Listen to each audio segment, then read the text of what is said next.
Entre les deux bateaux, la bataille fait rage. De nombreux éclairs frappent de part et d'autre les deux navires.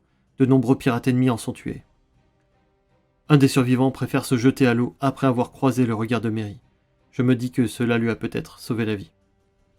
Une partie du bateau ennemi explose, laissant une ouverture sur le côté du navire. Visiblement, Orval ne voulait pas être mis à l'écart de cette bataille. En représailles, notre bateau subit également de lourds dégâts, et nous perdîmes notre canon. Au bout de quelques dizaines de minutes, la bataille se calme. Il semble que la plupart des assaillants soient morts, tués par le trio Garrett, Kuro et Equinox. L'embarcation des Yeux Rouges est dans un sale état. Il manque une partie du pont, un des mâts, et la cale est percée. Nous nous en tirons à bon compte avec seulement des dégâts sur le pont et un de nos canons à la mer. Un des assaillants qui a essayé de nous aborder est recroquevillé sur notre pont.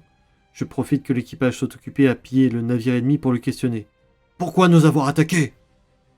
Il me répond que c'est à cause de moi, qu'ils ont pour mission de m'arrêter ou de me capturer. Je n'arrive pas à comprendre pourquoi le moussaillon bafouille tant. Foudrage, je m'écrie. « Par la grande machination cosmique, qui t'envoie ?» Le pirate ne sait me répondre et bredouille de plus belle, qu'il ne sait rien, que c'est seulement le capitaine qui sait. Mais le capitaine ennemi est mort, et donc cet énergumène ne me sert à rien. À ce moment-là, un pirate des Yeux Rouges apparaît soudainement au niveau du pont, avant de disparaître tout aussi rapidement.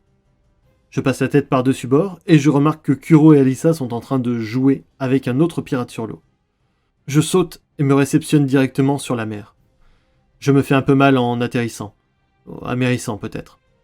Comment doit-on dire dans ces cas-là? Le fait de marcher sur l'eau n'est pas prévu dans la langue.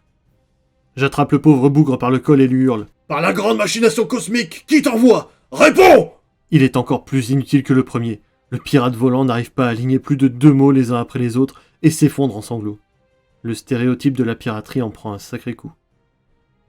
Je remonte sur le pont et me mets en retrait quelque temps. L'équipage décide d'attacher les 2 prisonniers à fond de cale et je me porte volontaire pour être leur surveillant. L'équipage ne remet pas cette décision en question, trop occupé à faire les comptes du butin.